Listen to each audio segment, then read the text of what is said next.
¿Ahí ven?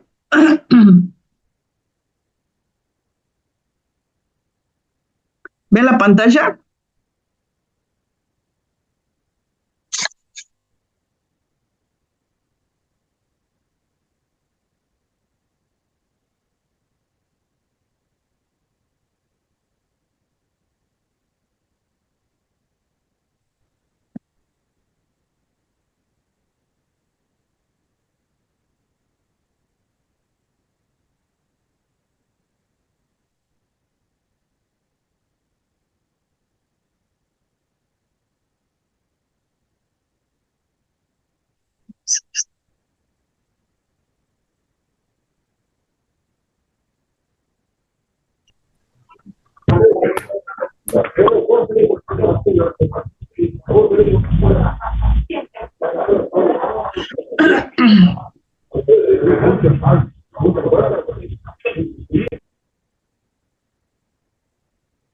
Bueno, ¿ven la pantalla? Sí, profe, se ve. Bien, entonces vamos a comenzar con el tema que vamos a ver hoy, que es grafo, ¿sí? Un grafo, por lo general, es un sistema matemático abstracto, quiere decir que yo puedo, si yo tengo un problema que resolver, puedo tratar de modelizar ese problema por medio de un grafo. Acá en estas figuras, por ejemplo, se les presenta lo que antes había en los ciber, que había un control central y las distintas máquinas conectadas con los cables, qué sé yo. Entonces, todo eso para nosotros puede ser constituir un grafo. El equipo acá está el equipo de fútbol, y acá están las relaciones que uno tiene en Twitter, o puede tener en YouTube, en LinkedIn, en Facebook, ahora en TikTok y Telegram, y así con distintas redes sociales. Entonces uno puede hacer un grafo de las amistades que tiene, los conocidos, y entonces de esa manera nosotros utilizamos este concepto de grafos para poder resolver problemas. Entonces, dentro de grafos van a ver que cuando estudiemos, eh, el creador de la teoría esta fue Leonardo Euler en el siglo XVIII, así que todos los teoremas tienen su nombre, ¿sí? Porque él lo descubrió y lo desarrolló. Entonces, eso es el grafo en sí, es un modelo matemático que nosotros entonces utilizamos para poder resolver los problemas. Entonces, para nosotros la definición, esta es la definición completa, ¿sí? Esta es la definición completa, y ahí dice clarito, vemos un grafo, una terna, donde nosotros tenemos un conjunto de vértices, el B es el conjunto de vértices, un conjunto de aristas y una función de incidencia que le hace corresponder entonces a cada par de aristas, a cada arista los vértices extremos en los cuales ella está contenida, ¿sí? Entonces, esa es la definición de grafo. Entonces, un conjunto finito de vértices, un conjunto finito de aristas y una función de incidencia que le hace corresponder a cada arista sus vértices extremos, ¿sí? Esta es la forma de denotar entonces una arista, esa es la función de incidencia de la arista X, que se encuentra entre el extremo B sub I y el extremo B sub J. Fíjense que esta es notación de conjunto, quiere decir que yo puedo poner primero el B sub J y después el B sub I, no interesa el orden, ¿sí? Simplemente me está diciendo que esa arista está entre esos dos vértices. Entonces, toda esa es la definición de grafos. Entonces, a partir de nuestro estudio, nosotros necesitamos una serie de definiciones para poder estudiar este modelo matemático entonces, y esas definiciones, las que nosotros vamos a tomar, estas cuando hacemos el parcial se toma mucho en la parte de verdadero o falso, qué sé yo, o a veces en definiciones que pedimos. Si ustedes observan acá, nosotros tenemos un grafo donde tenemos los vértices, que está dado en este caso, fíjense, están rotulados el vértice 1, ¿dónde está? El vértice 1, vértice 2, 3, 4 y el vértice 5, ¿sí? Es el conjunto de vértices. Después tenemos las aristas, en este caso tenemos la arista A, B, C, D, hasta F, hasta G. Entonces eso es lo que nosotros conocemos como un grafo, que puede ser obtenido a partir de una situación problemática que nosotros querramos estudiar. Entonces siempre hay que definirlo como un conjunto de vértices, un conjunto de aristas, y la función de incidencia, que es la que me está diciendo entre qué, por ejemplo, el arista E, entre qué vértice se encuentra, ¿sí? Entre el vértice B5 y el vértice B3 o el B3 o B5.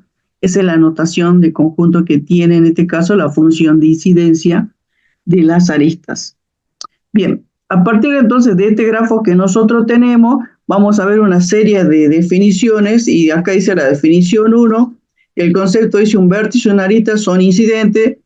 Eso sucede cuando el vértice es extremo de la arista, ¿sí? Fíjense, acá tenemos la arista E y el vértice B1, entonces la arista E es incidente en el vértice, eso dice la definición, si el vértice es extremo de la arista, ¿ve? Entonces la arista E incide en el vértice B1 y la arista E también incide en el vértice B5. Entonces, concepto entre vértice y aristas incidentes. Esa es la primera definición. Después tiene la segunda definición, el concepto de aristas paralelas. Dice, dos aristas son paralelos múltiples, porque acá en este no tenemos aristas paralelas, pero si quiero le puedo colocar esta. Y ahí tenemos dos aristas paralelas, o pueden ser múltiples aristas, cuando ustedes tienen así, todo lleno de aristas. Eso puede ser múltiple, ¿sí? Nosotros por lo general tomamos dos aristas paralelas. Dice que dos aristas son paralelas y los vértices asociados a cada una de ellas coinciden. Entonces, ahí no había, bueno, acá dan un ejemplo, fíjense, acá sus aristas paralelas son la arista B y C. Entonces uno dice, la arista B, por ejemplo, la función de incidencia de la arista B va a ser igual, está entre el vértice B2 y el vértice B3. La función de incidencia de la arista C, también esta arista C se encuentra en el vértice B2 y entre el vértice B3. Quiere decir entonces en la definición dice dos aristas son paralelas o múltiples si los vértices asociados a cada una de ellas coinciden. Fíjense acá que yo tomé entonces la arista B y la arista C, le calculé entre qué vértice está y vemos que son coincidentes los vértices entre que se encuentran la arista B y C. Eso es lo que dice esta definición, que para toda arista X1 y X2 que pertenecen al conjunto de aristas, X1 y X2 son aristas paralelas, sí, solo si la función de incidencia de la arista X1 es igual a la función de incidencia de la arista X2.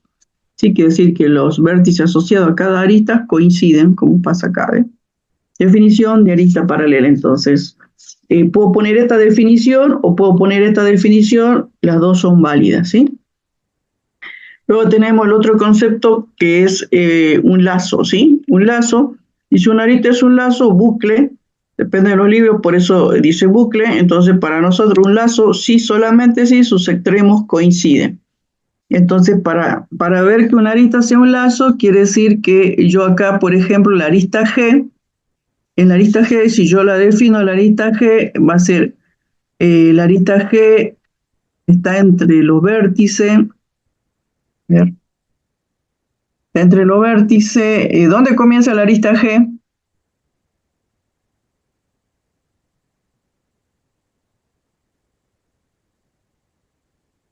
Esta, fíjense, esa es la En arista B4. G, comienza en B4 y ¿dónde termina?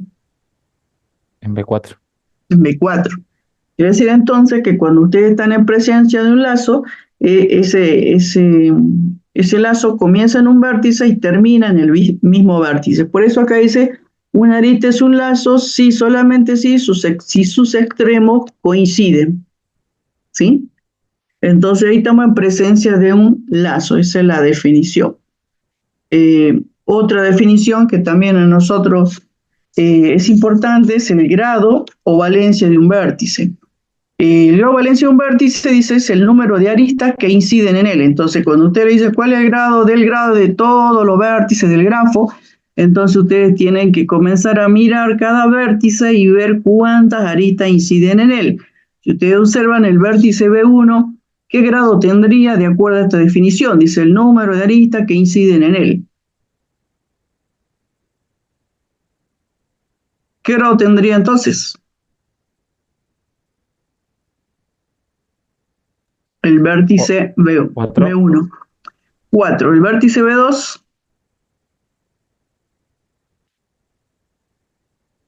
2. 2, el 3, 3, el 4. Acá en el 4, fíjense, yo tengo esta que incide el C, el D, y tengo un lazo. El lazo incide cuando sale, incide cuando llega, incide doblemente. Entonces, en el vértice B4, el grado del vértice B4, ¿cuánto será?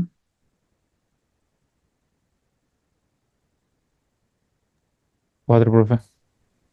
4, ¿sí? 4. Entonces, esa es la definición de grado de un vértice. Entonces, el grado de un vértice simplemente es ustedes tienen que contar el número de aristas que inciden en ese vértice, eso será el grado del vértice, esa es la definición, y cuando tengan un lazo incide doblemente, porque comienza en ese vértice, termina en ese vértice, fíjense, incide doblemente. Después tenemos la definición 5, donde nos dicen el vértice se dice aislado si el grado del vértice es 0. Acá no hay un vértice aislado, hasta en B5, si yo pongo acá un vértice B6, ese sería el vértice aislado porque su grado, como no incide nadie, no incide ninguna arista, sería 0. ¿Sí? Entonces, definición de vértice aislado, el grado del vértice es 0. Después tenemos vértice pendiente. El vértice pendiente, si un vértice es un vértice pendiente, si el grado del vértice es 1. ¿Cuál sería un vértice pendiente acá?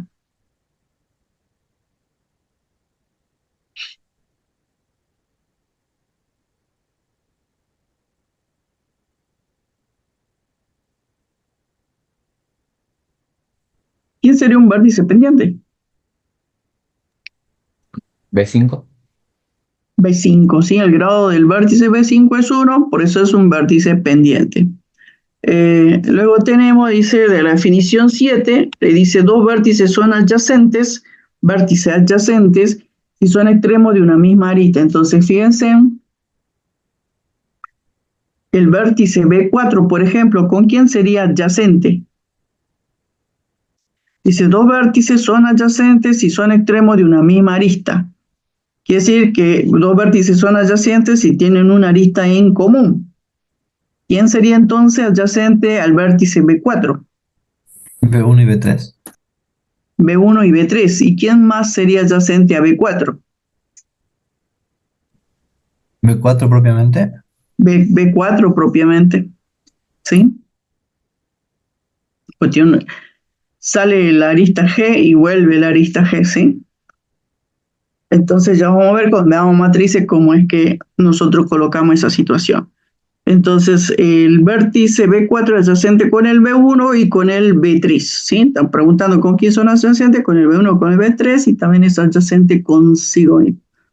Luego tenemos el vértice B2, ¿con quién será adyacente? De acuerdo a la definición, tiene que tener una arista en común. Acá tengo arista en común con el vértice B2 y con el vértice B3. Entonces, esta es la definición, dos vértices son adyacentes y son extremos de una misma arista. Bien. Definición entonces de vértice adyacente. Luego tenemos el concepto, fíjense acá, dice dos aristas son adyacentes y tienen un vértice en común. Entonces uno dice, bueno, la arista A, por ejemplo, la arista A con quién es adyacente. Entonces, para que sea una arista adyacente, la definición dice que tiene que tener un vértice en común. ¿Y la arista A con quién tiene un vértice en común? La arista F y D. ¿Quién es adyacente a la arista A? La arista F y la arista D. ¿Y qué más? La arista D, F y B. Claro, esas tres pues tiene acá vértice con B3, vértice común con B y con D, y con B2, vértice común con F. Por eso son adyacentes. ¿Sí? Entonces la definición de aristas adyacentes, lo que tienen en común es un vértice, y cuando son en este caso aristas, y cuando son vértices adyacentes, lo que tienen en común son aristas. ¿Sí? Fíjense en esas definiciones. En la definición 9 dice, si todos los vértices de un grafo tienen el mismo grado, el grafo se dice regular. ¿Sí? Entonces, esta definición de grafo regular no tendría que estar acá, pero bueno, ya que está acá, la miramos. Entonces nosotros, para ver si un grafo es regular, tenemos que observar el grafo sacar los grados de los vértices de ese grafo, y si todos tienen el mismo grado, por ejemplo, un ejemplo rápido sería este. Fíjense, si este es un vértice, este vértice, este vértice, este vértice, vértice, y la otra son aristas, entonces, ¿qué grado tienen los vértices? Cada vértice tiene 2 grados, profe. 2 grados, ¿sí? Entonces sería un grafo 2 regular, ¿sí? Este K es para ver el grado que tiene, sería 2 regular. Entonces, definición de grafo regular en este. Y la definición 10, en este caso, dice un grafo se llama simple. Dice un grafo se llama simple si no tiene lazos ni aristas paralelas. Entonces, si a mí me preguntan si este es un grafo simple, ¿qué diríamos de acuerdo a la definición 10? ¿Será un grafo simple o no? Sí, profe. No es simple porque acá tengo un lazo, fíjense, no hay aristas paralelas, pero acá hay un lazo y ellos dicen, si no tiene lazos ni aristas paralelas, entonces no me cumple la definición en la parte de los lazos, entonces esto es un grafo no simple. Entonces uno mira el grafo, tiene que ver si tiene lazo o arista paralela o las dos cosas, entonces no será un grafo simple, ¿sí? Ah, sí, perdón, pensé que era el grafo de abajo. No, este de arriba, porque el de abajo, este es simple, sí, ese es simple. Bien, la definición 11, entonces, en este caso en particular dice matriz de incidencia de grafos. Entonces, esta siempre a veces pedimos como definición porque tiene un poco más más gordita la definición. Y en este caso, cuando ustedes le pidan matriz de incidencia de grafos, dice si AG un grafo, primero pongo en concepto, dice estoy en la parte de grafo, entonces sea G un grafo, acá no le puse sea G igual en un grafo, tiene vértices y K aristas, eso lo especificamos acá, que el número de vértices es N y el número de aristas es K, a eso me está diciendo que de N vértices y K aristas, ¿ves? Acá lo dice, y se llama matriz de incidencia, estoy definiendo, porque yo dice matriz de incidencia un grafo, acá le pongo específicamente que no tenga lazos, y acá dice, es una matriz que está constituida de un coeficiente M sub J, donde N son las filas y K las columnas, ¿sí? ¿Y dónde dice que es N por K la matriz? Ahí me olvidé. Bueno, acá no lo puse, pero es una matriz aquí de orden N por K. Por eso es importante definir que el número de vértices es N y que el número de aristas es K, porque eso me está diciendo a mí, fíjense en que las filas, ¿sí? ¿Quién va en las filas? Los distintos vértices, y que en las columnas van las aristas. Entonces, cuando yo arme una matriz de incidencia de grafo, yo perfectamente sé que acá que en las filas voy a poner los vértices, los B sub I, y que en la columna acá, cuando yo comience a hacer mi matriz de incidencia de un grafo, acá voy a poner las aristas, ¿sí? Las distintas aristas que yo tenga, voy a colocarlas, por eso que decía acá que me faltaba aclarar que es una matriz de orden N por K, porque los vértices van en las filas y en las columnas van las aristas. Sí, eso es importante porque si no, siempre es esa notación, así nosotros la armamos, ¿sí? Los vértices en las filas y en las columnas las aristas, esa es la manera de armar nuestra matriz de incidencia.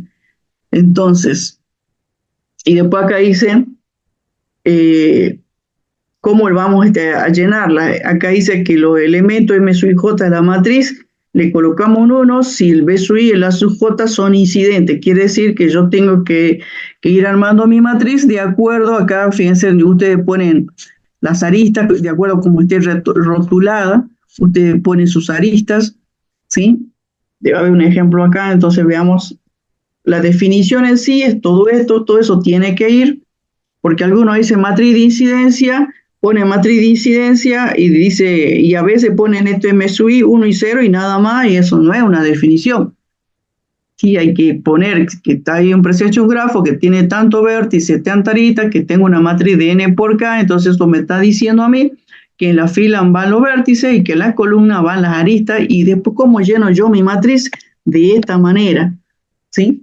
Pongo 1 si B sub I y A sub J son incidentes y 0 en otro caso. Esa es la definición. Ah, no puse ni un ejemplo, miren. En este caso, fíjense,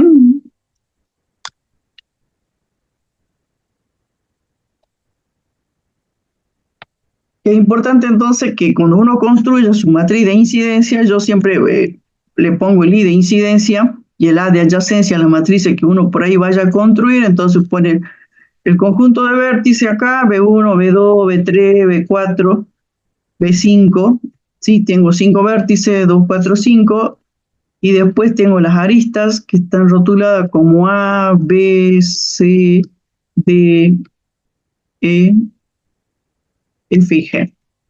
Entonces, piensen que decía la definición que no tenga lazo. Este grafo tiene lazo. ¿Y cómo construyo yo el lazo? Acá tengo la arista y me tengo que fijar que la arista entre qué vértices se encuentra. Entonces la arista A, entonces allá anda, la arista A dice que está entre el vértice B2 y B3, entonces B2 y B3.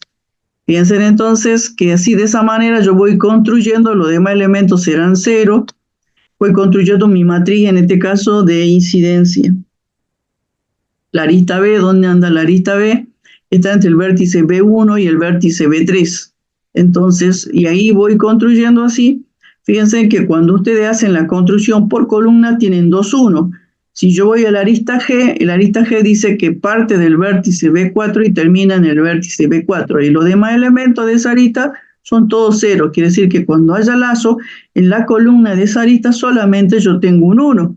¿Sí? De esa manera nos damos cuenta que en ese grafo debe haber un lazo. Y tiene que ser el lazo en el vértice en el que está indicado, en este caso en el vértice B4. Entonces, de esa manera es que se hace la construcción. Nosotros acá en la teoría, simplemente la definición, armamos esta definición y nada más, y ahí queda perfectamente bien explicado cómo es que yo puedo obtener una matriz de incidencia, ¿sí? De un determinado grafo. Entonces, les decimos cuántos vértices tiene, cuántas aristas tiene, cómo es la matriz, y entonces acá le decimos cómo es la matriz de orden n por k, y cómo la rellenamos, se dice acá m sub i j, que le colocamos un 1 si los vértices y las aristas son incidentes, y un 0 si no lo son. Definición entonces de matriz de incidencia de grafo. De igual manera tenemos la matriz de adyacencia de vértices. Fíjense que la matriz de adyacencia no se pueden equivocar porque dice de vértices. Quiere decir que tanto en las filas como en las columnas yo voy a tener los vértices. Dice, es una buena representación para grafos sin aristas paralelas. Quiere decir que si hay aristas paralelas, dice que no se va a usar, pero nosotros igualmente la utilizamos con una salvedad y la usamos. Entonces tengo un grafo entonces con un conjunto de vértices, un conjunto de aristas, una función de incidencia de n vértices, dice, se llama matriz de adyacencia de vértices de un grafo, una matriz, esa matriz de adyacencia de orden, dice n por n. Entonces es una matriz cuadrada porque tanto en la fila como en la columna nosotros tenemos los vértices, ¿sí? Es una matriz cuadrada. Entonces, ¿cómo rellenamos esa matriz? Dice que los distintos elementos de la matriz, M sub I J, dice que le colocamos un 1 si B sub I y B sub J son adyacentes y 0 en todo otro caso. Entonces, esa es la definición de matriz de adyacencia de vértice. En este caso, quiere decir que tanto en fila como en columna, ustedes le van a colocar todos los vértices que tenga su grafo. Por eso es que tenemos una matriz cuadrada, igual número de filas que de columna, y luego vamos colocando acá, ustedes se paran acá siempre en la fila, analizan el vértice B1 y se fijan con quién es adyacente, es decir, con quién tiene una arista en común. Entonces, en base a eso, si tiene arista en común, van poniéndole los 1 acá, y así hacen para cada uno de los vértices. Entonces, se paran acá sobre la fila y hacen el análisis ese, preguntándose el vértice B1 con qué otro vértice tiene una arista en común. Y de esa manera construimos nuestra matriz de adyacencia de vértices. No nos podemos equivocar. La matriz de adyacencia, tanto en fila como en columna, van los vértices. La matriz de incidencia es en la cual nosotros tenemos vértices y aristas. Y bien, y acá decíamos que era adyacente consigo mismo. En este caso en particular es que cuando uno tiene un lazo, acá tiene con quién es adyacente, decíamos consigo mismo. Si tiene un lazo es adyacente consigo mismo, y ahí en la diagonal principal, entonces yo tengo unos si hay lazos. ¿Sí? ¿Se acuerdan que decíamos si hay un lazo era adyacente consigo mismo? Entonces, ¿cómo se da cuenta uno acá? Que en el vértice B1, pongámosle que haya un lazo, entonces adyacente consigo mismo, entonces tiene acá un 1, y si no, no tienen 1 sobre la diagonal principal. Eso es una manera de darse cuenta. Bien, esto es entonces la definición de matriz de adyacencia de vértices de un grafo. Bien, ¿alguna duda?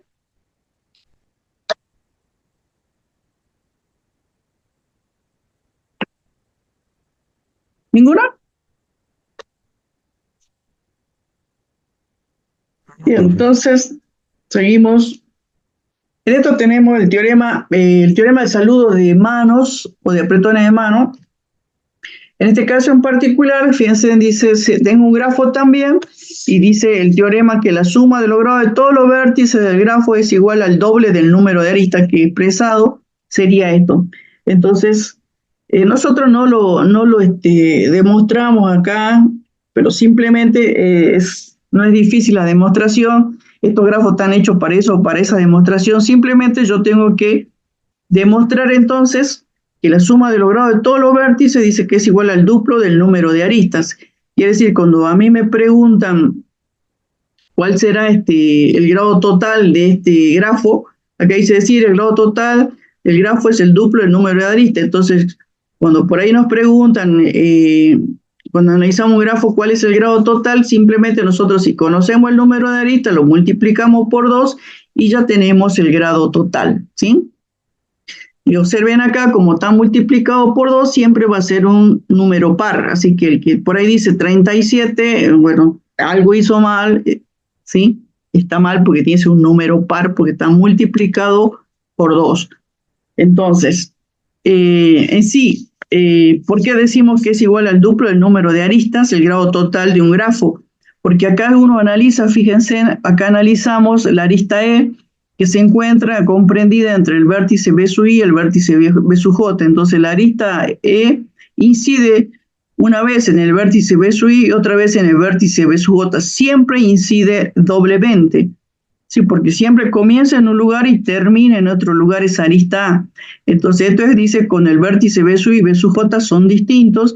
¿Y qué pasa si son iguales? Cuando son iguales, yo estoy en presencia de lo que es un lazo. También incide doblemente, porque sale del vértice B sub I y vuelve al vértice B sub I, incide doblemente. Por eso es que nosotros aparece T2 que dice que incide doblemente todas las aristas. Entonces, si lo multiplico por el número de aristas, entonces yo tengo que el grado total de ese grafo siempre va a ser un número par. Entonces eso nos dice el teorema del saludo de manos. Acá dice que la sumatoria de los grados de todos los vértices, yo sumo los grados de todos los vértices que tenga el grafo, siempre va a ser igual al duplo del número de aristas. Y ustedes vieron que cuando uno hace la práctica y se comprueba el teorema del saludo, y bueno, eso es lo que queremos que ustedes comprueben, que acá pongan el grado de todos los vértices, lo sumen, y eso va a ser igual a multiplicar por 2 el número de aristas.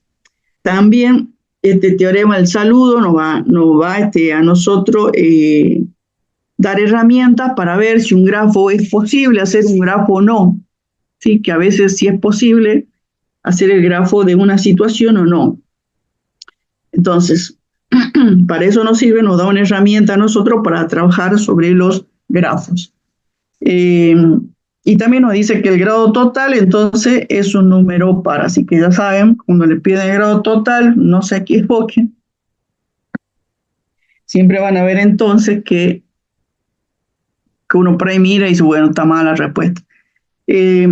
Como un corolario de este teorema, tenemos que nosotros sí lo usamos para tomar en los exámenes.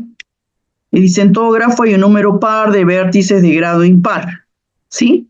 Eso es el teorema, que en todo grafo dice hay un número par de vértices de grado impar, Y esto también es un gran dato para ver si algún grafo puede ser, si algún problema puede ser graficado o no, porque esto es una condición que nosotros tenemos que tener en cuenta.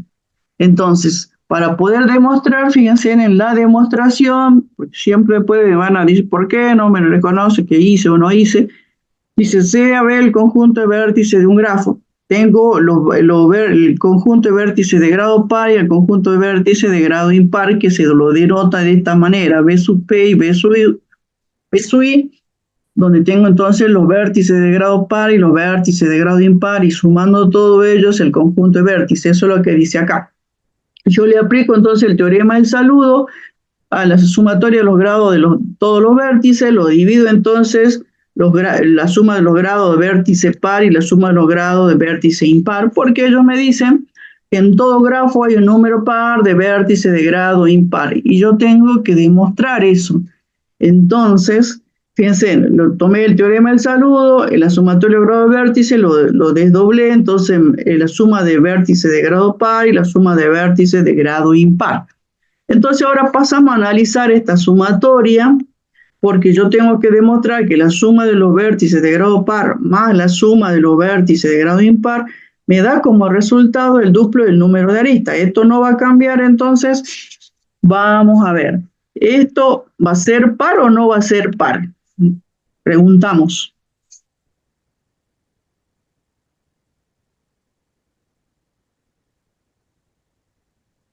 ¿Qué opinan?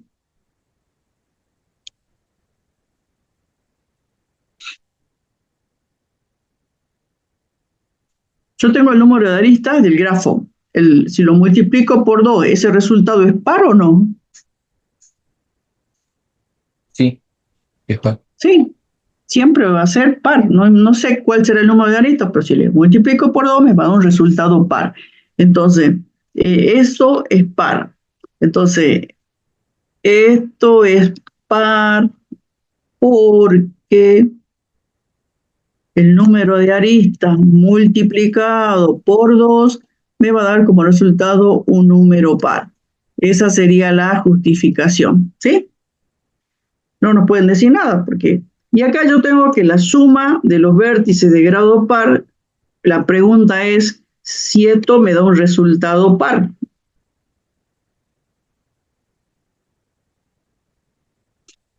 La pregunta es si yo sumo 2 más 4 más 8 más 10 más 12, todos vértices de grado par, si el resultado final que voy a obtener va a ser un número par. Eso pregunto. También par. También me va a dar par, porque yo acá, si ustedes quieren demostrarlo, sería el 2K1 más el 2K2 más el 2K3, porque dice que son todos términos pares. Si yo hago eso, la suma de todos ellos, voy a tener 2 por K1 más K sub 2 más K sub 3, y ahí demuestro que me va a dar un resultado par. Entonces, ¿qué nos falta demostrar entonces? ¿Qué nos falta demostrar? Nos falta demostrar que para que este resultado sea par, para que todo esto sea par, ¿quién tiene que ser par? La suma de los grados de vértice de grado impar, ¿sí? Esta suma de los grados de los vértices de grado impar tienen que ser un resultado par. ¿Para qué? Para que cuando yo sume este con este me dé par y cumpla. Bien, para que esto sea par, entonces, ¿qué tenemos que hacer?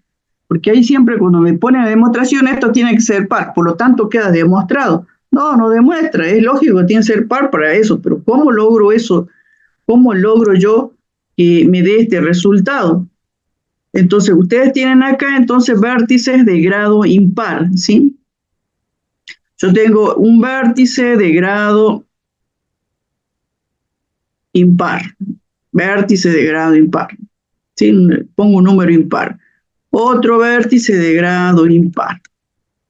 Si yo tomo 2, acá fíjense si el número es par, y bueno, si yo voy y lo sumo, ¿qué me da? Me da 2K1 más 1 más 2K sub 2 más 1, y en definitiva, fíjense en qué nos queda acá.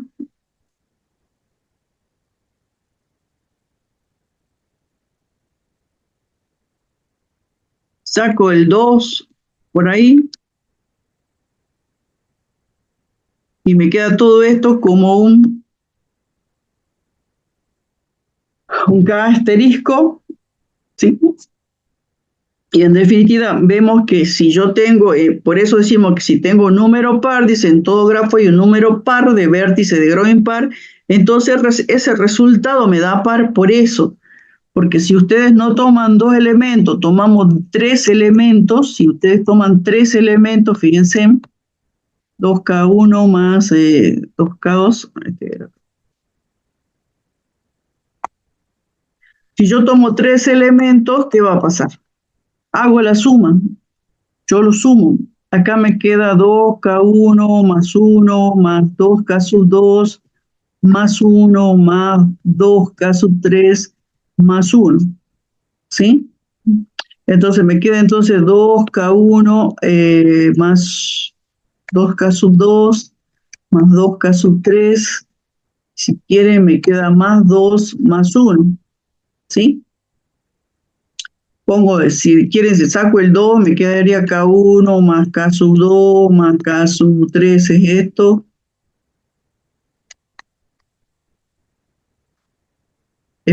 Perdón, más 1 acá, porque acá tengo un 2 también, y más 1.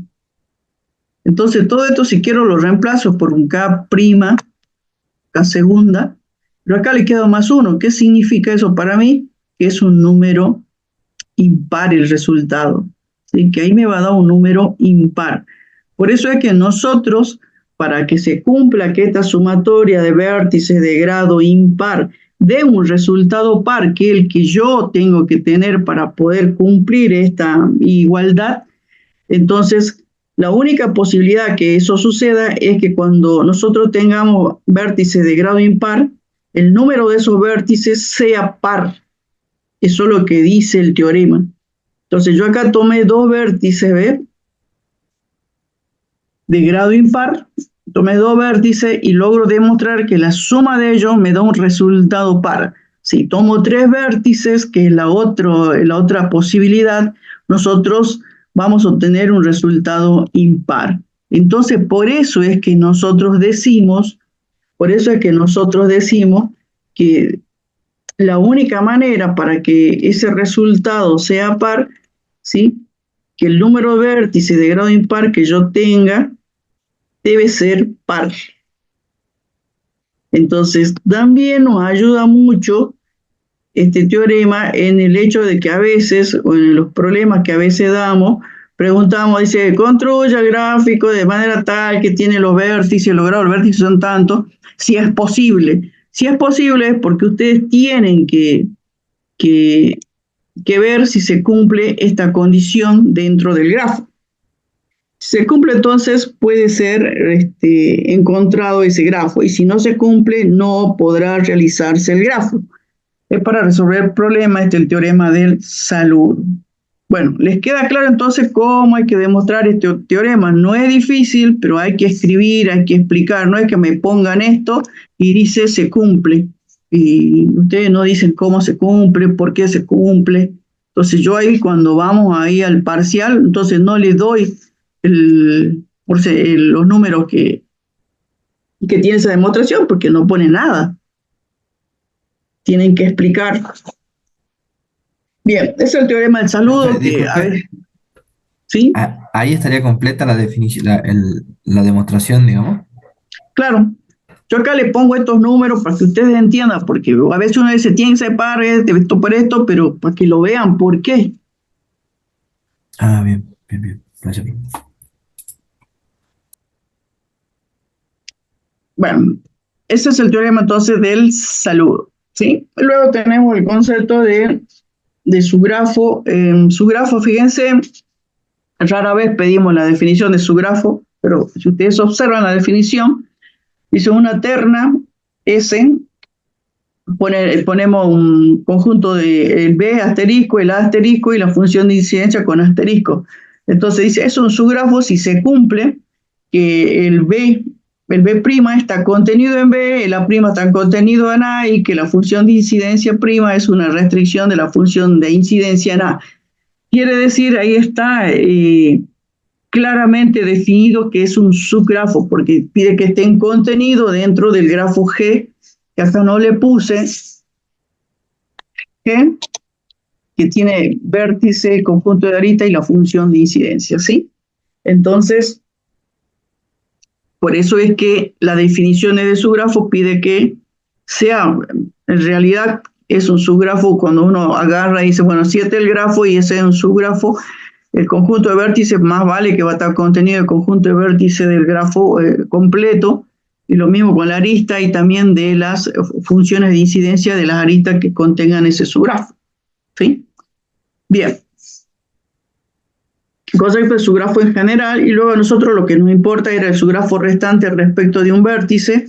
¿Se acuerdan que el subgrafo restante respecto a un vértice, que es la definición, cuando lo buscamos con respecto a un vértice, dice el grafo obtenido a partir del grafo original, se omite el vértice que nosotros respecto al cual queremos obtener el subgrafo y todas las aristas que inciden en él. Entonces, cuando tenemos subgrafo restante respecto de un vértice, en la parte práctica, simplemente ustedes tenían que ir al vértice que les pedían el subgrafo, eliminan el vértice y todas las aristas que incidían en él. Es un subgrafo restante respecto de un vértice y la nomenclatura para ese subgrafo es esta, y esa es la manera de obtenerla, es su definición. Luego tenemos el subgrafo restante respecto de una arista. Fíjense, respecto de una arista, entonces también la notación de subgrafo restante en este caso respecto a la arista que nos indiquen, que nos pidan, ¿sí? ¿Cómo obtenemos el subgrafo? Dice que simplemente que el grafo se obtiene suprimiendo la arista del grafo original y nada más. Así que el subgrafo restante respecto a una arista, simplemente ustedes van al grafo original, ven qué arista ellos quieren que haga el subgrafo respecto de qué arista, elimino esa arista y lo que me queda sería el subgrafo restante respecto de esa arista. Esa sería la definición. Y después tenemos... un subgrafo cualquiera, dice generado por un subconjunto de vértices, entonces yo acá no me dicen respecto a una arista, respecto de un vértice, sino que me piden específicamente un subgrafo generado por un conjunto de vértices. Quiere decir, si tienen 20 vértices y quieren estudiar una parte del grafo, entonces toman ese subgrafo que a ustedes les interesa y se trabaja sobre esta misma definición. Es la definición de un subgrafo cualquiera. ¿Sí? Bien, ese entonces el concepto de subgrafos.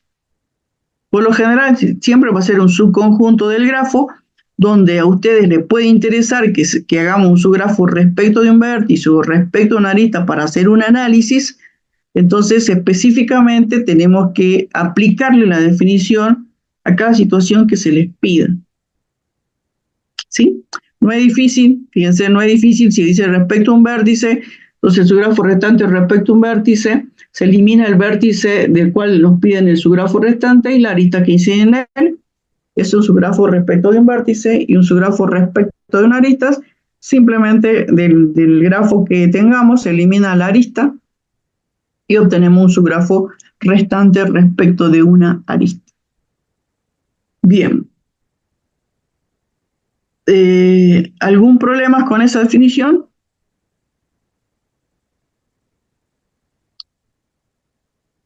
Por lo general, bien. Y después tenemos el concepto de que viene ahora de conexidad. Creo que es conexidad, que no veo nada.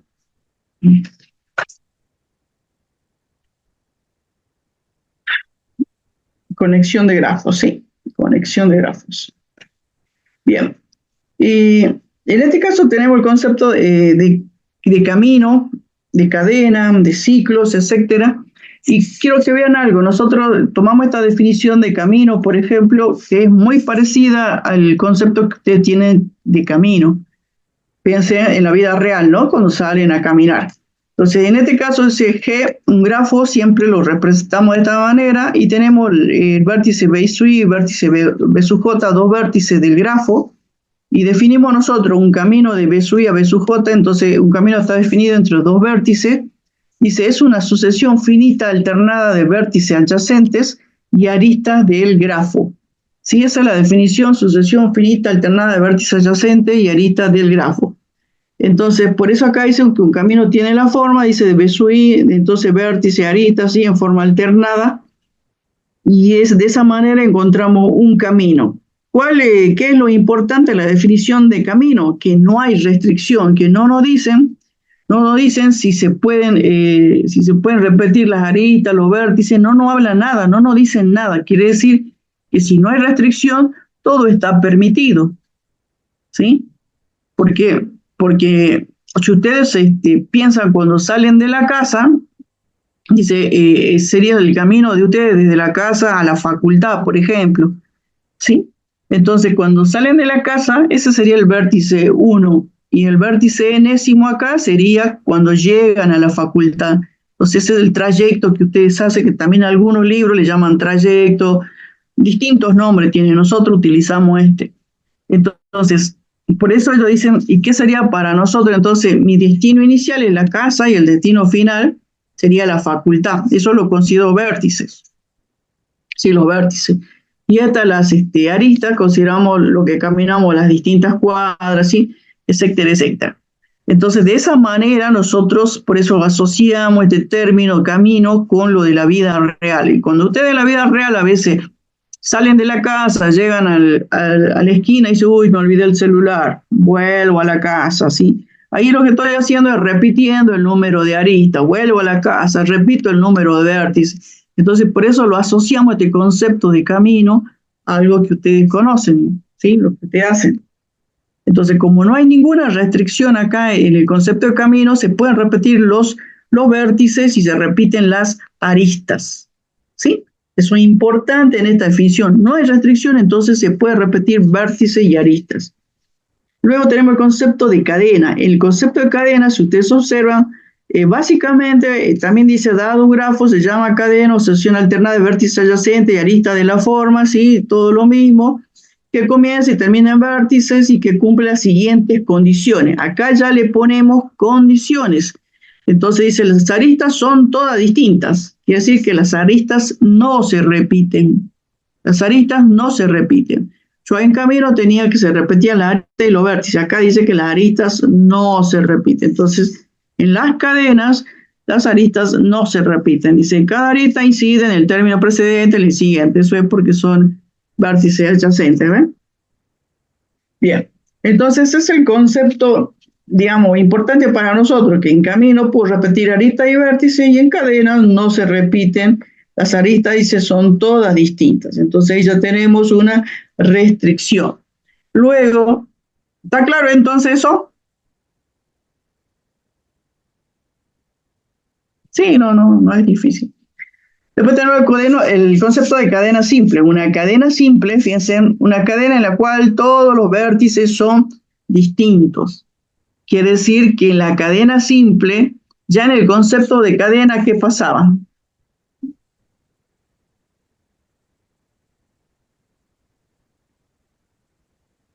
Todos los vértices son distintos. En el concepto de cadena, nos decían que las aristas son distintas. Acá dice, una cadena simple. Es una cadena, y nosotros recién vimos cadena, dice, las aristas son todas distintas. Era una restricción, las aristas no podían repetirse. Entonces, dice, una cadena simple es una cadena en la cual todos los vértices son distintos. Quiere decir que acá los vértices también tienen que ser distintos. En el concepto de cadena no me decía nada de los vértices. Quiere decir que yo los vértices los podía repetir, pero no las aristas. En cambio, una cadena simple, dice, una cadena simple es una cadena en la cual, siendo una cadena, quiere decir que las aristas son distintas, en la cual todos los vértices son distintos. Entonces, son distintas las aristas y son distintos los vértices. Esa es la diferencia entre cadena simple y cadena. En las cadenas solamente nosotros no podíamos repetir las aristas. Podemos repetir los vértices, no hay restricción, lo podemos hacer. En cadena simple, acá dice que una cadena simple es una cadena en la cual los vértices son distintos. Quiere decir que no se repiten ni aristas ni vértices. ¿Sí? Eso es la definición. Y luego tenemos ciclo. En ciclo dice, un ciclo es una cadena, quiere decir que si es cadena, tiene esta restricción, cuyo vértice inicial coincide con el vértice final.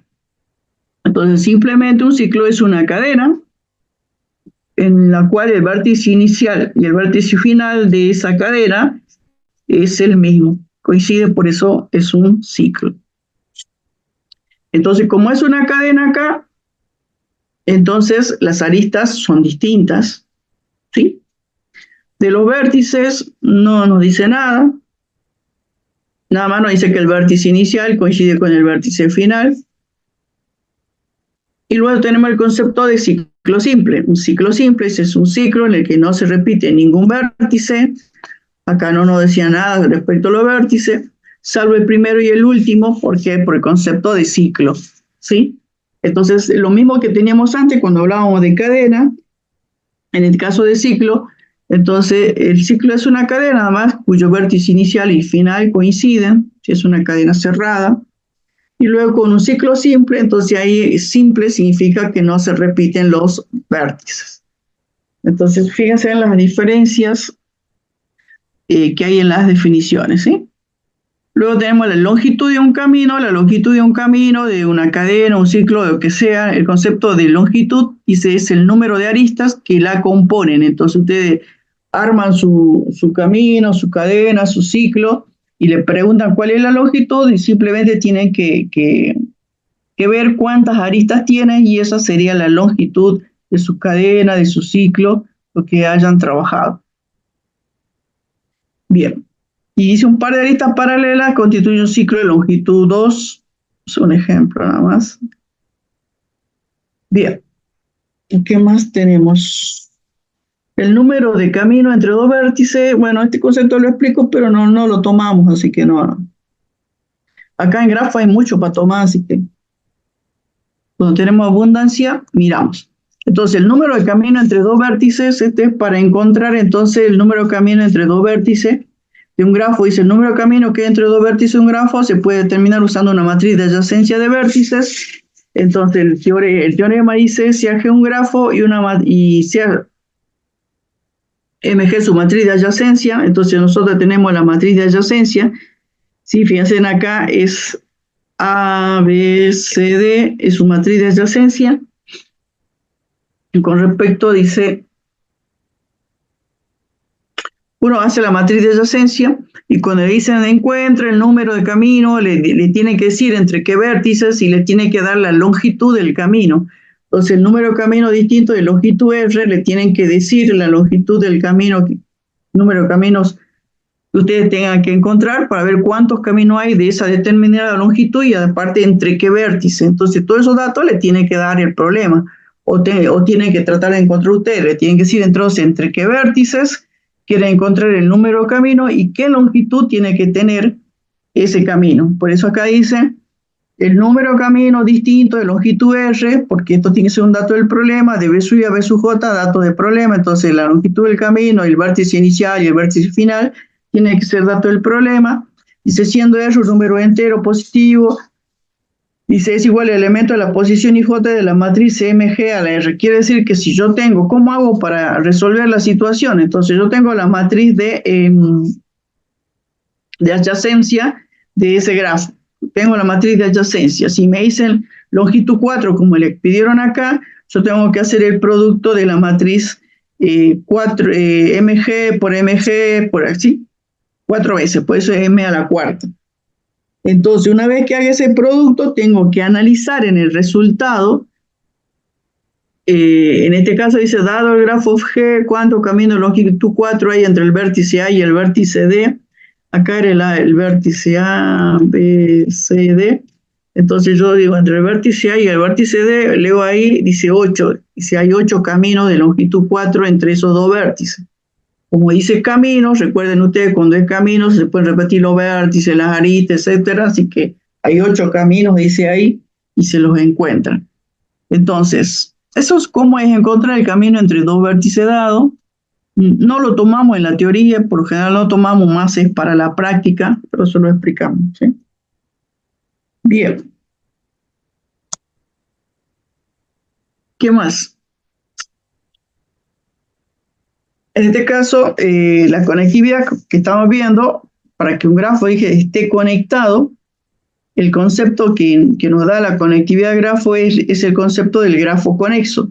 El grafo conexo, acá, fíjense, el grafo conexo es un grafo en el cual todos los vértices están conectados. Eso es lo que decimos nosotros. Dos vértices, dice, si G un grafo, dos vértices, B sub I, B sub J, G son conexos, sí, solo si existe un camino de B sub I a B sub J. Quiere decir que para decir que un grafo sea conexo, yo tengo que mirar el grafo y ver que todos los vértices, yo puedo construir desde un determinado vértice, llegar a todos los demás vértices. Entonces, si eso pasa, yo recién digo que es un grafo conexo, ¿sí? Eso acá se deduce, eso gráficamente. Acá en la teoría dice dos vértices, B sub I y B sub J son conexos, sí, solo si existe un camino de B sub I a B sub J.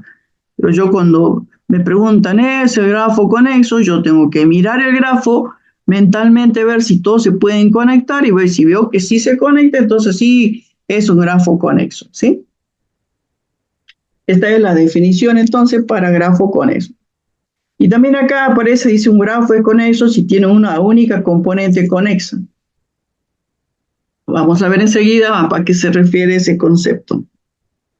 Pero acá lo importante es el grafo conexo. El grafo conexo es un grafo en el cual para todo B sub I y B sub J, para dos vértices cualquiera del grafo, existe un camino entre ellos, ¿sí? De B sub I a B sub J, de B sub J a B sub I, pero están conectados. Es decir, todos los vértices están conectados.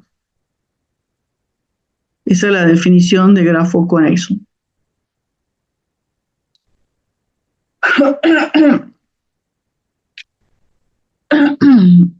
Bien.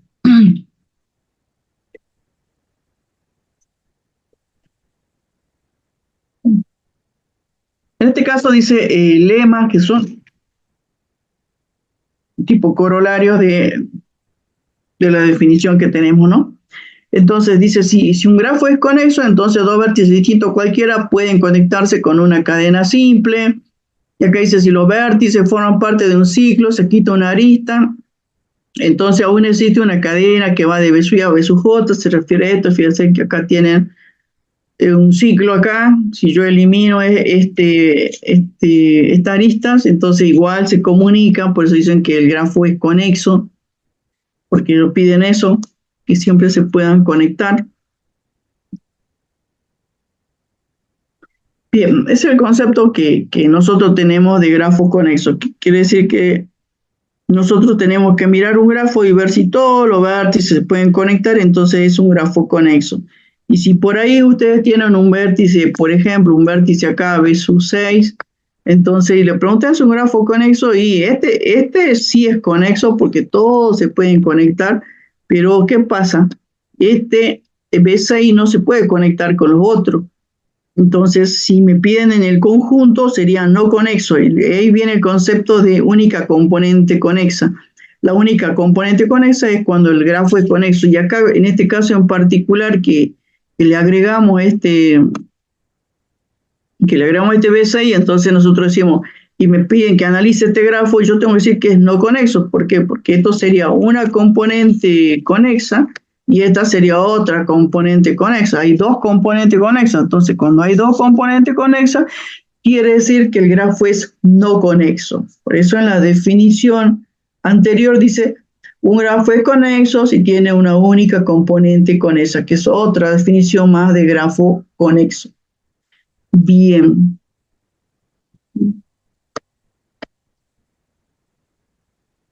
Bien, lo vamos a ver de nuevo seguro. Acá está, grafo no conexo, ¿eh? Me adelanté nada. Grafo no conexo, entonces, dice un grafo que no es conexo es la unión de dos o más subgrafos conexos 2 a 2. Dice, no tiene ningún vértice en común. A estos subgrafos conexos disjuntos se les llama componente conexa de grafo. Entonces, si a mí me preguntan si este grafo es conexo, ¿qué le contestamos?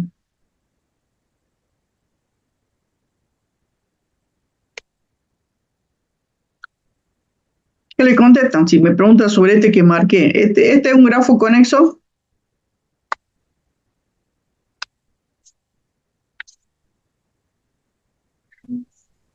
Sí. Ese es un grafo conexo. Bien, este también y este también. Bueno, en ese caso es cuando yo estoy estudiando en forma individual. Ahora, el grafo que yo tengo que estudiar es todo este conjunto. Y la pregunta ¿es un grafo conexo? ¿Qué vamos a contestar? La definición de grafo conexo era que todos los vértices B sub y B sub J, decían ellos, se pueden conectar, que haya un camino entre ellos. Entonces nosotros observamos que si yo tomo el B1, el B2, el B3, el B4 es conexo porque se conectan entre ellos. Lo mismo pasa con B5, B6, B7 y el B8 y el B9. Pero si a mí me pregunta si este grafo en general es conexo, ¿cuál va a ser nuestra respuesta?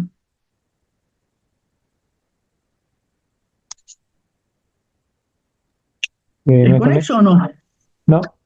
No es conexo porque el vértice B1, B2, B3, B4 no se conecta con el B5, el B6, el B7, el B8 y el B9. Y lo mismo le pasa al B5, B6, no se conectan. Quiere decir que es un grafo no conexo. Entonces, cuando tenemos un grafo no conexo, tenemos el concepto de componentes conexas.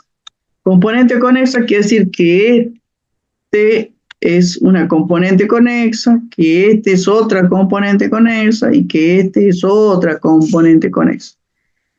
Y entonces a estos subgrafos dice conexo, disjuntos, se les llama componentes conexas del grafo. ¿Ven? Entonces eso es. Entonces ustedes pueden tener grafos conexos y grafos no conexos. Los grafos conexos, la definición dice que son todos los grafos en los cuales dos vértices cualquiera, B sub I, B sub J, el grafo, existe un camino entre ellos. Entonces yo miro el grafo, veo que todos se pueden comunicar entre sí, ¿sí? Todos se comunican por medio de un camino, entonces será conexo. Si yo veo que hay conjunto de vértices, como en este caso, que no se conectan con otro conjunto de vértices, por eso 2 más subgrafos conexos 2 a 2, dice ahí, entonces veo entonces que es un grafo no conexo, ¿sí? No conexo. Entonces la pregunta que sigue, ¿cuántas componentes conexas tiene el grafo? Entonces yo me fijo en el grafo, cuántas componentes tiene en las cuales se conectan todos los elementos entre sí. Esas son las componentes conexas del grafo. En este caso, nosotros utilizamos el nu para decir cuántas componentes conexas tenemos y en este caso tenemos, 3 componentes conexos. Bien. Está claro entonces el concepto de conexo o no conexo, ¿no?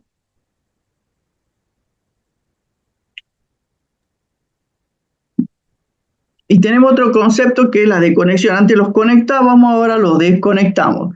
Entonces el concepto para la desconexión de grafos es el concepto de punto de corte y el concepto de puente. Estos conceptos más los usamos en la parte de la práctica, pero si ustedes se fijan, el punto de corte se refiere a los vértices y los puentes se refiere a las aristas. Entonces, dice un vértice de un grafo conexo es un mismo punto de corte, si solamente si el subgrafo restante respecto de ese vértice es no conexo. Entonces, yo estoy en presencia de un punto de corte, si yo hago el subgrafo restante respecto a un vértice y ese subgrafo me resulta no conexo. Entonces, quiere decir que nosotros desconectamos el grafo. En este caso, para el puente se refiere a las aristas. Dice, una arista de un grafo conexo es un puente si el subgrafo restante respecto de esa arista es no conexo. Bien. Entonces, no conexo. Entonces, cuando a mí me preguntan respecto de punto de corte, se refieren a un subgrafo restante respecto de vértice que sea no conexo. Entonces, estoy en un punto de corte, y en un puente es un subgrafo restante respecto de arista que sea no conexo. Entonces esta teoría le puede servir ahí cuando hagan cortes de calle para ver, hay que estudiar entonces el lugar que se quiere desconectar y ver realmente dónde hay que hacer el corte, si se puede obviamente. Bien, hay que estudiar entonces bien, porque si no a veces, como siempre pasa, que cortan en un lado y toda la gente se va por otro lado, entonces no sirve el punto de corte. ¿Sí? Entonces hay que estudiarlo bien, aplicar la teoría grafo. Bien, ese es para desconectar un grafo. Y luego tenemos otro concepto que es el ciclo de Euler. Fíjense, en el ciclo de Euler dice un ciclo en un grafo, ¿sí? Porque yo el ciclo lo busco en un grafo, tengo el grafo y me preguntan, ¿tiene ciclo de Euler? Y ellos dicen que un ciclo de Euler, dice un ciclo es un ciclo de Euler, para que sea de Euler, dice si recorre todas las aristas del grafo en estudio. Quiere decir que para que sea un ciclo de Euler, yo tengo que recorrerme todas las aristas del grafo en estudio. Entonces yo digo, estoy en presencia de un ciclo de Euler. Para eso tenemos este teorema que nos ayuda un montón. Dice que un grafo conexo admite un ciclo de Euler. Dice grafo conexo admite un ciclo de Euler. Si solamente si todos sus vértices tienen grado par. Todos los vértices tienen grado par. Recuerden que nosotros decíamos que el grado total del grafo era par, porque las aristas entraban y salían, ¿sí? En vértice, incidían doblemente. Entonces, si aquí me pide que recorra todas las aristas del grafo en estudio, entonces el teorema de Euler, unos tantos teoremas de Euler, me dice que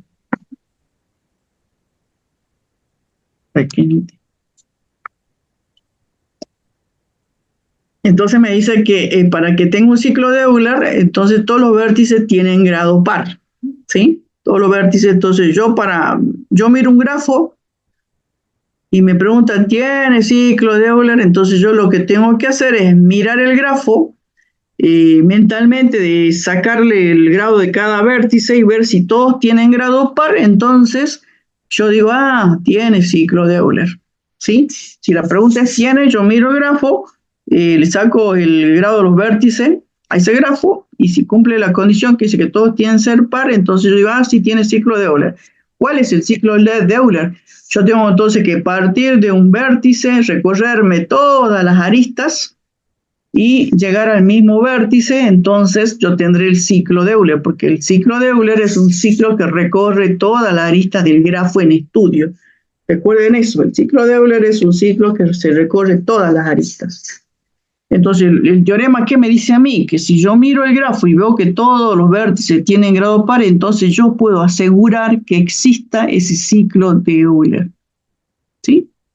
Entonces, si ustedes observan este grafo que está acá, este grado 4, grado 2, grado 4, 2, 2, 4, 2, acá tengo un grado 3, un grado 3, un grado 3 y un grado 3. Así que no puede haber un ciclo de Euler porque tiene vértices de grado impar. Entonces, en ese grafo no hay un ciclo de Euler.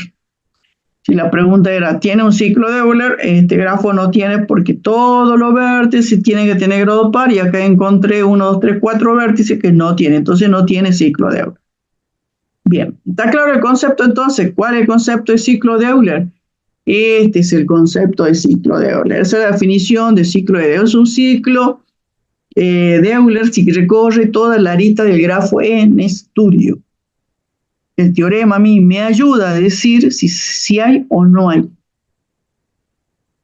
Otro concepto es la cadena de Euler. En la cadena de Euler dice un grafo conexo tiene una cadena de Euler, sí, solo sí, tiene exactamente dos vértices de grado impar, siendo todos los demás vértices de grado par. Entonces esto es la condición para que si no hay ciclo, porque tengo vértices de grado impar, ellos dicen,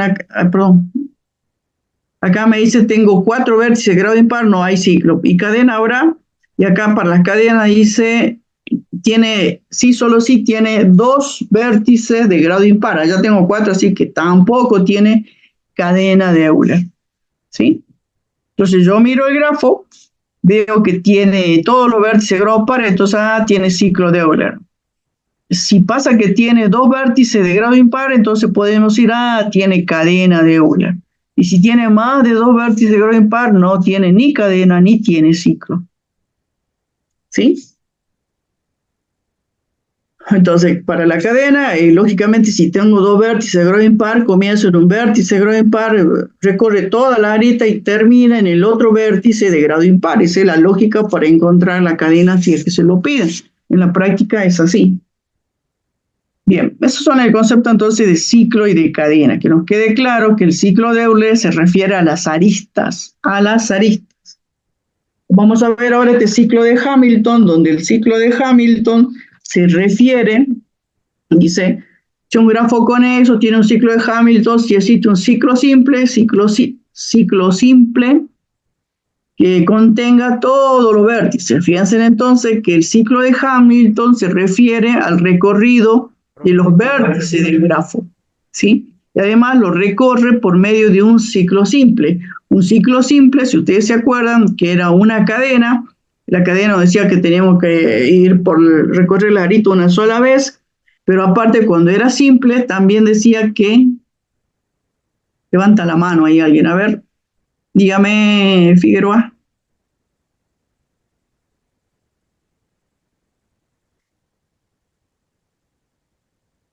¿Sí? Dígame Figueroa.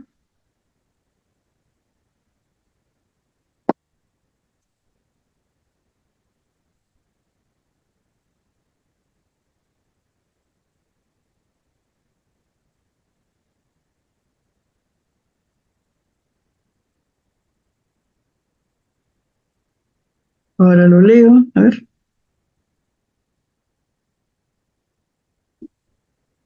A la gráfica anterior, ¿no le anda el micrófono? Bien, ahora me fijo.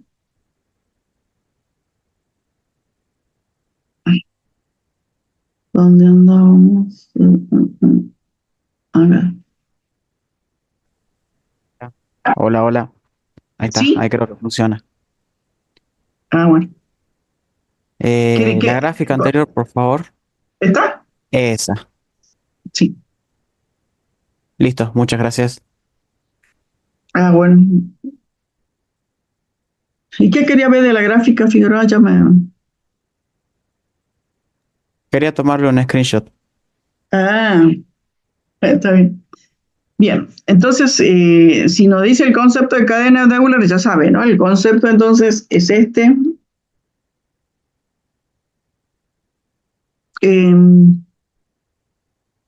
Y luego estamos viendo el ciclo de Hamilton, ¿no? Entonces, el ciclo de Hamilton, la definición es esta.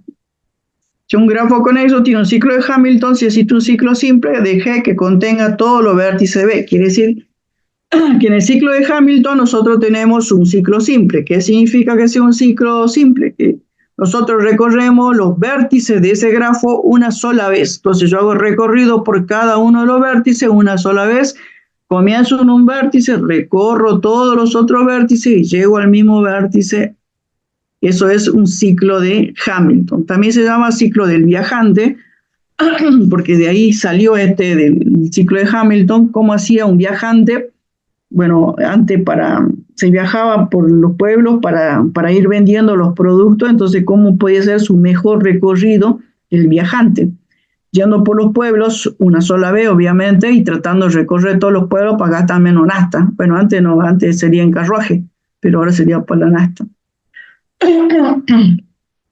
Entonces, en este caso de Hamilton no tenemos nosotros un teorema como tenemos ahí el teorema de Euler para ver del ciclo de Euler, que nos dice claramente que yo miro el grafo y digo, si todo vértice para, entonces yo puedo conseguir un ciclo de Hamilton, un ciclo de Euler, perdón. En Hamilton nosotros tenemos ahí una serie de condiciones suficientes, pero no necesarias, que nos dan una ayuda. Fíjense en el teorema de Dirac, el teorema de Ore, y creo que me falta un teorema más por acá. No, me parece que había otro teorema más. Entonces acá nos dice, si un grafo simple, n vértice, n mayor o igual que 3, si tiene grado mayor o igual que n sobre 2, entonces contiene un ciclo hamiltoniano, y a veces pasa que es cierto y a veces pasa que no es cierto. Entonces por eso es que nosotros utilizamos para resolver el problema en forma práctica estos datos que da Grimaldi en su libro, que nos dice cómo tratar de encontrar un ciclo de Hamilton.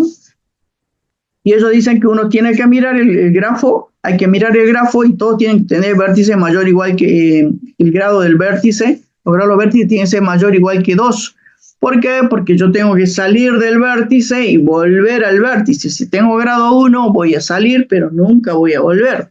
Algo lógico.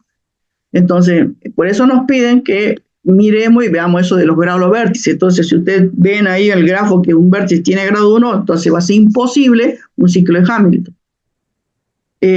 Lo otro que dice acá, si que nosotros tenemos grado 2,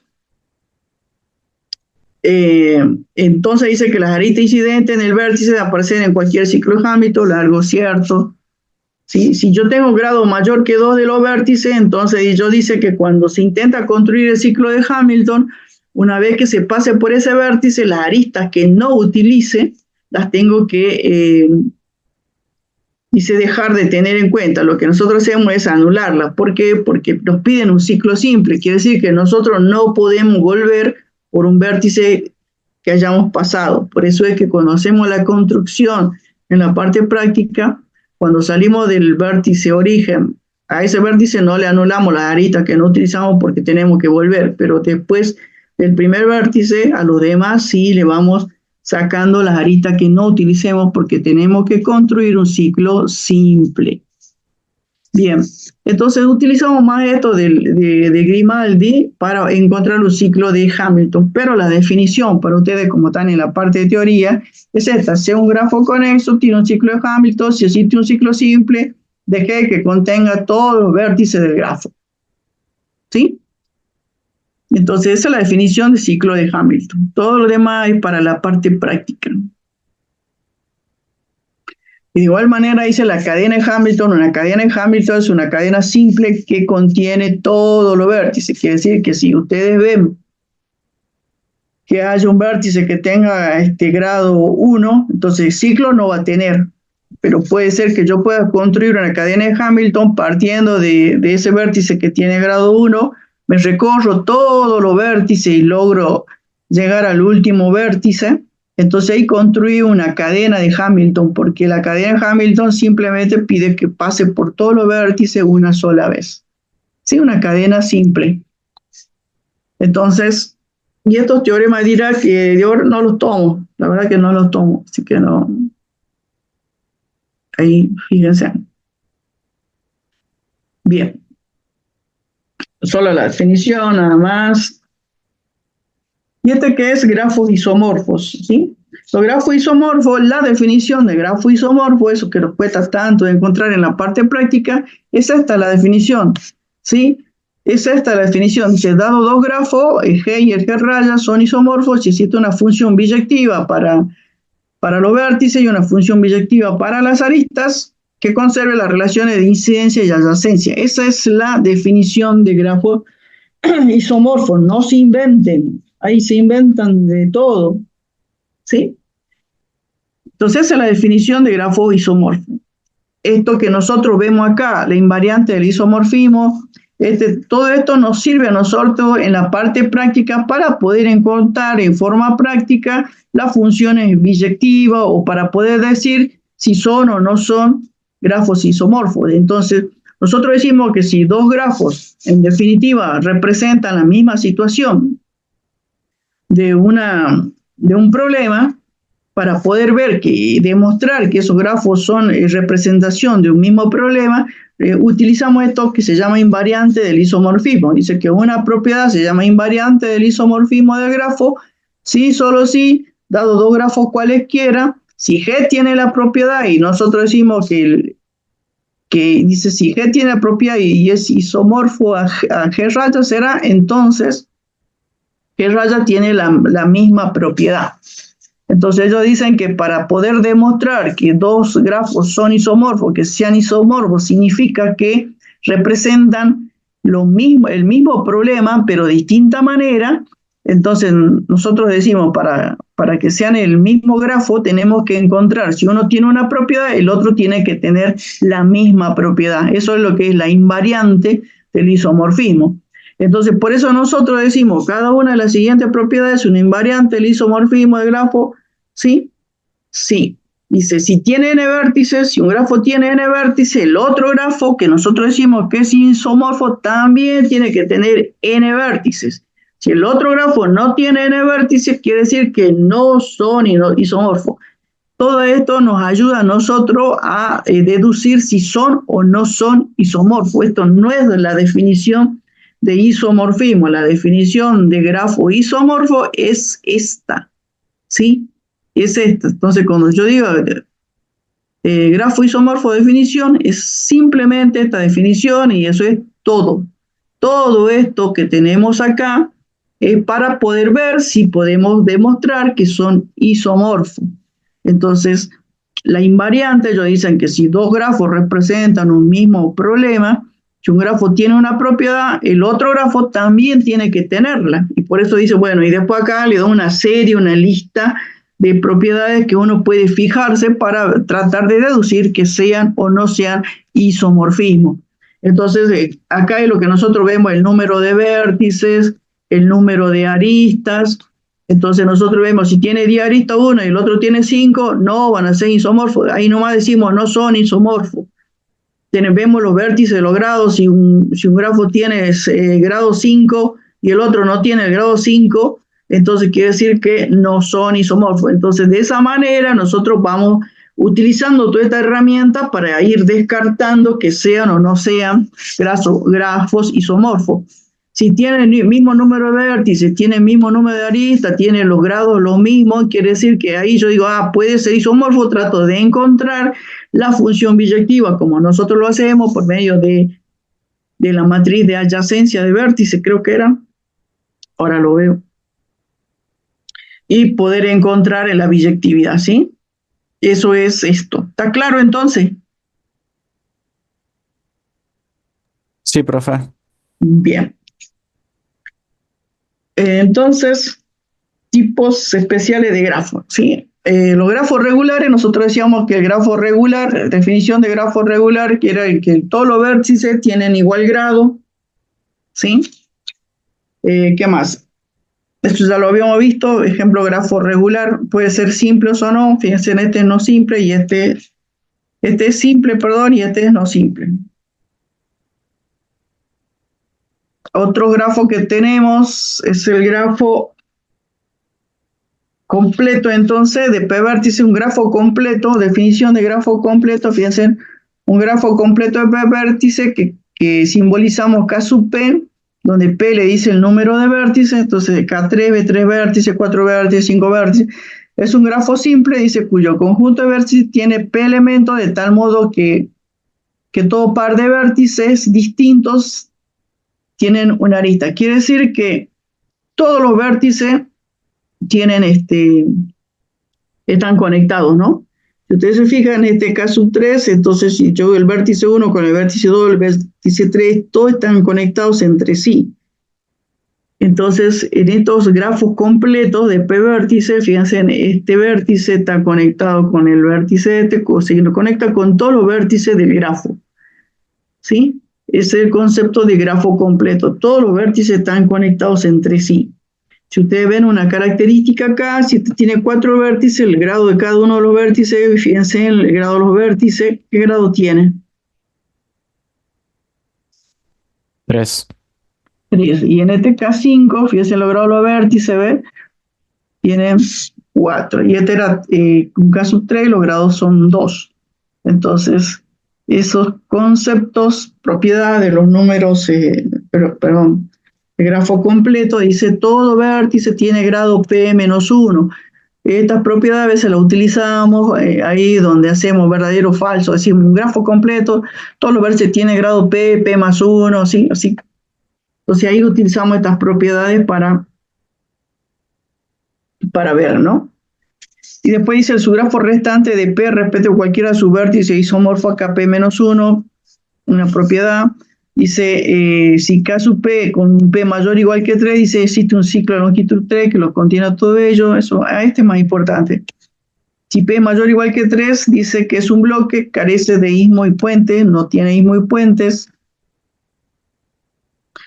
Y luego tenemos este dato que nos dice que el conjunto de aristas se puede calcular de esta manera, fíjense, porque decimos que todos los vértices están unidos entre sí, de ahí viene esta definición para el conjunto de aristas. P es el número de vértices que tiene y una arista se genera entre dos vértices, por eso es una combinación de P tomado de A2, le da el número de aristas. Entonces esas son las propiedades de un grafo completo, las que utilizamos siempre son esta y esta.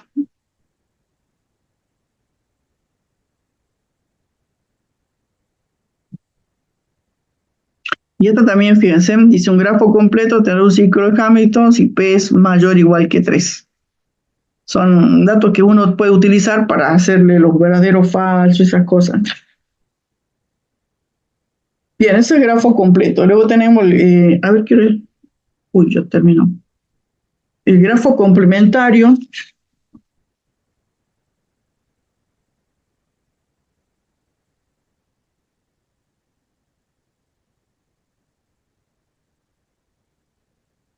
Bueno, hasta acá nomás vamos a llegar. El jueves, a ver si nos vemos el jueves.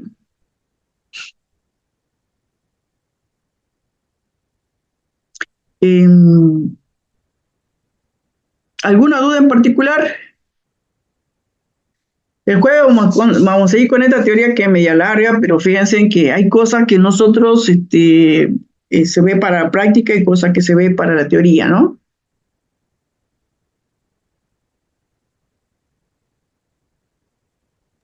¿Ya tenemos fecha para el parcial, profe? El parcial, pienso yo que el jueves podemos terminar este tema y después nos faltaría, la semana que viene sería el árboles. Pienso que la semana que viene terminaríamos la primer parte de la teoría. Déjenme ver. Si no hay huelga, ¿no? Hasta ahora no dijeron nada de la huelga, así que sí. Entonces esta semana terminaríamos y nos quedaría ya, a ver, ¿dónde estamos? En septiembre, si tomamos el parcial, puede ser el lunes 9, no, perdón, el martes 10, ¿cierto? Que con ustedes los martes, ¿no? El martes 10 quizás tengamos el parcial. El martes 10 o el jueves 12. Pueden elegir una de las dos fechas para que yo busque aula. No, el aula que tenemos disponible nosotros es el aula 26, pero en el horario ese de 13 a 14:30. No sé si ese horario es bueno para ustedes o no.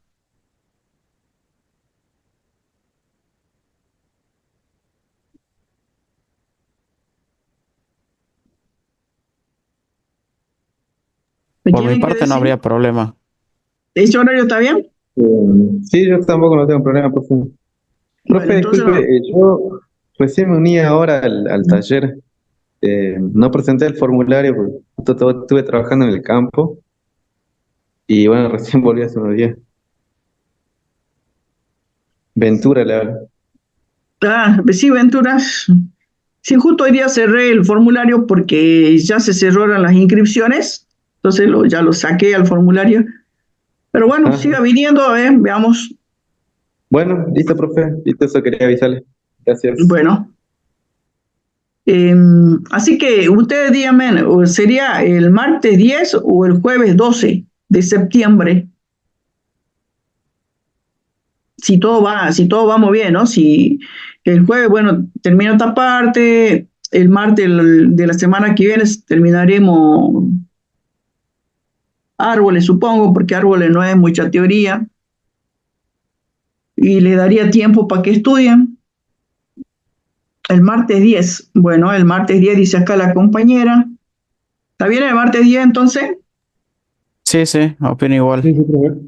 Bueno, entonces anoto el martes 10 entonces en el aula 26 de 13 a 14:30, ¿sí?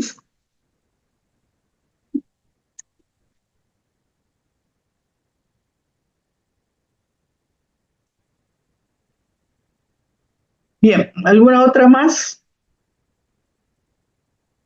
¿Alguna duda más? Entonces nos vemos el jueves, terminaremos esto el martes que viene.